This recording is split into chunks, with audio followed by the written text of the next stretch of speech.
Alright folks, here we is again. We getting ready to start working on the wine harness for this 2-pill and for this doggone TNT 8-pill. Here's the wire we're gonna be using right here for the doggone 8-pill. This is what my technician hooked me up with right here. And, this is what we're gonna be using for the 2-pill.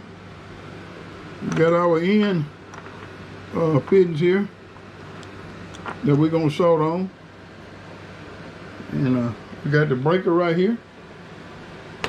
We're gonna have this here hooked up to the battery. That way, if anything happens, this thing right here just go ahead and do a trip right there. Because all you gotta do is just shove it back in, that'll reset it. That's all we gotta do. And we got our fuse link over here. It's gonna be for the 2-pill right here.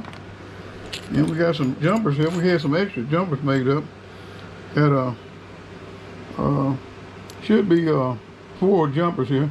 2 of them gonna be 6 feet long, and a couple of them gonna be 3 feet long. So I had some extra jumpers made up. But yeah, this is what we're gonna be looking at, getting into, and I'm gonna try and go ahead and get this wine harness made up. All these wires is about 15 feet long.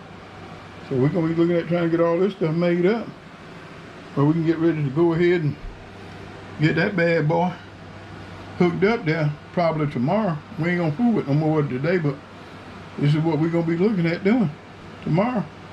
All right. So until tomorrow, it's gonna be old 990 down here in the Dirty South, better known as the Bam Bam. And we'll get right back with you. Click up.